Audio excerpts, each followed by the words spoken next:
왕가희 감독의 화양연화에서 장만옥과 옥비치의 파이어킹 제디드컵이 나오는 장면은 주인공의 억눌린 감정과 1960년대 홍콩의 레트로 분위기를 시각적으로 압축한 강렬한 이미지 중 하나가 되었습니다.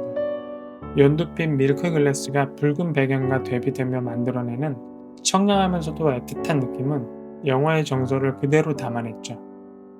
헐리우드에서도 이 컵은 반복적으로 등장합니다. 세븐, 도니 브레스코, 블락 등 다양한 작품에서 1950년대에서 60년대 미국 가정의 일상을 증언하듯 자연스럽게 놓여 있습니다. 이 브랜드는 단순한 주방용품을 넘어 20세기 미국의 산업화, 전쟁, 번영, 쇠퇴, 그리고 재탄생이라는 긴 여정을 담고 있습니다. 모든 것은 1905년 오하이오주 랭커스터라는 작은 도시에서 시작되었습니다. 아이작 제이콥 콜린스가 동료들과 함께 세운 호킹글래스 컴퍼니는 당시 석유붐으로 천연가스가 값싸게 공급되던 지역의 이점을 살려 빠르게 성장했습니다. 이 회사는 단순한 유리회사가 아니라 지역사회의 중심축이 되었습니다. 직원들은 공장을 곧 자신들의 마을이라 생각했고 임원들도 공장 직원들과 같은 동네에 살며 추수감사절에는 칠면조 트럭으로 직원 가족에게 직접 나눠줬다고 해요. 창업자 콜린스는 내가 준 건 돈이 아니라 일자리다 라고 할 정도로 공동체 정신이 강했습니다.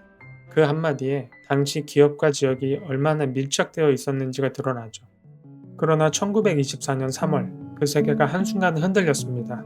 벽면에 검은 탄소 먼지가 잔뜩 쌓여서 블랙캣이라고 불리던 원조 공장이 완전히 불탔습니다.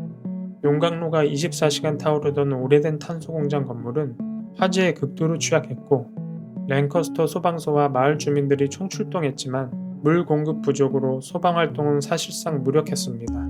결국 불은 저절로 타다 꺼질 때까지 막을 수 없었습니다.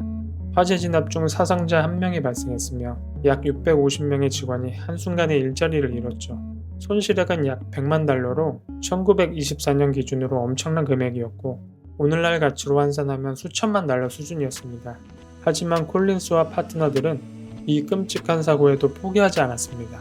회사는 보험금과 마을 사람들의 모금으로 빠르게 재건에 나섰고 같은 해 다른 공장까지 인수하며 더 큰 규모로 거듭났습니다. 이 사건이 회사의 가족 같은 공동체라는 DNA를 더 강하게 만들었어요.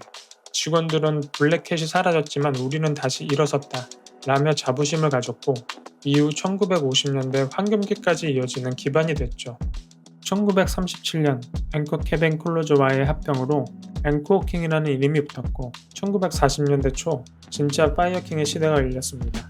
제2차 세계대전으로 금속이 전부 전쟁 물자로 쓰이면서 미국 가정의 주방용품이 극도로 부족해졌고 금속 대신 유리를 전문으로 대량 생산 능력까지 갖추고 있던 앵코워킹은 이 틈새를 파고들어 과학적으로 열에 강한 베이킹웨어라는 이름의 파이어킹을 세상에 내놓았습니다.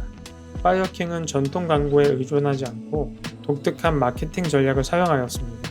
밀가루, 시리얼, 커피, 아이스크림을 구매하면 파이어킹 제품을 사은품으로 증정하였고 심지어 신문 구독, 가구 구매, 피자 주문까지 거의 모든 일상 소비가 파이어킹을 만날 수 있는 기회가 되었죠. 주부들은 제디트 세트를 완성하기 위해 파이어킹을 사은품으로 주는 브랜드만 고집했습니다. 일상적인 채널을 통해 빠르게 퍼져나갔고 출시 후 불과 6년 만에 2,500만 개 이상이 팔려나갔습니다. 이 숫자는 당시 미국 가정수를 고려하면 거의 모든 중산층 주방에 하나씩 있었다는 의미입니다. 냉장고에서 오븐으로 바로 사용할 수 있는 에어유리는 편리하고 예쁘고 저렴해서 사랑받았고 레스토랑 웨어라인은 더 두꺼운 헤비 타입으로 제작하여 떨어져도 깨지지 않아 식당, 학교, 군대에서 사용되었습니다. 가족용과 상업용 모두를 섞어난 거죠. 전쟁의 어두운 기억을 씻어내는 체리그린 컬러는 미국인들에게 희망을 상징했습니다. 그 결과 1950년대에 이르러 앵코워킹은 세계 2위 유리회사로 성장했습니다. 회사 전체 매출 6,400만 달러, 직원 10,000명 고용, 14개의 공장, 전용 공항까지 세울 정도로 성공하였지만 번영은 영원하지 않았습니다. 1970년대 들어 플라스틱 용기와 해외 저가 제품이 시장을 장악하면서 파이어킹의 황금기는 서서히 저물기 시작했습니다. 1976년 제디트 라인의 생산이 종료되었고 회사 자체도 외부 투자자와 사모펀드의 손을 거치며 점점 변질되었습니다. 공장 폐쇄와 대량해고는 랭커스터라는 마을 전체에 깊은 상처를 남겼죠. 한때 마을의 심장이었던 공장은 잡초가 무성한 폐허가 되었고 미국 제조업의 몰락을 상징하는 장면으로 기록되었습니다. 그런데 놀랍게도 파이어킹의 이야기는 여기서 끝나지 않았습니다. 1990년대 후반 마사 스튜어트가 방송에서 자신의 파이어킹 컬렉션을 직접 소개하면서 This is Fire King. 빈티지 파이어킹이 다시 주목받기 시작했고 컬렉터들 사이에서 새로운 가치를 인정받았습니다. 2000년 앵코킹은 제한적으로 재생산을 시도했지만 진정한 의미의 부활은 2010년 일본에서 일어났습니다. 이제는 미국에서 더 이상 생산하지 않는 밀크 글래스 제품을 일본에서 만들기 시작했습니다.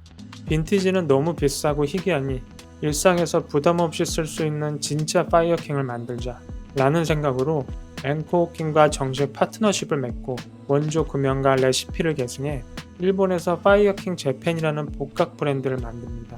기계가 아니라 장인의 손으로 불을 다루고 형태를 잡고 색을 입히는 과정에서 1년 동안 수없이 많은 시행착오를 거쳤습니다. 표면 마감이 빈티지보다 훨씬 매끄럽고 균일하지만 동시에 빈티지 특유의 무게감과 손맛을 최대한 살리기 위해 두께와 무게를 거의 똑같이 맞춰내며 단순히 빈티지보다 저렴한 새 제품이 아니라 빈티지의 정신을 계승하면서도 일상에서 마음껏 쓸 수 있는 실용적인 제품을 만든 거죠. 파이어킹 재팬은 빈티지 복각 브랜드를 넘어 단절된 브랜드를 되살려 빈티지 제품과는 또 다른 수많은 콜라보 제품을 출시하고 새로운 고객층을 끌어들여 15년이 지난 지금까지 사랑받고 있습니다. 파이어킹은 결국 한 세기를 관통하는 이야기입니다. 작은 마을의 유리공장에서 시작해 전쟁을 이겨내고 번영의 상징이 되었다가 몰락의 증인이 되었으며 오늘날에는 과거를 기억하고자 하는 사람들의 손에 다시 쥐어지고 있습니다. 우리가 빈티지 파이어킹을 바라볼 때 느끼는 감정은 단순한 향수가 아니라 한 시대가 남긴 흔적에 대한 조용한 경외감일지도 모릅니다.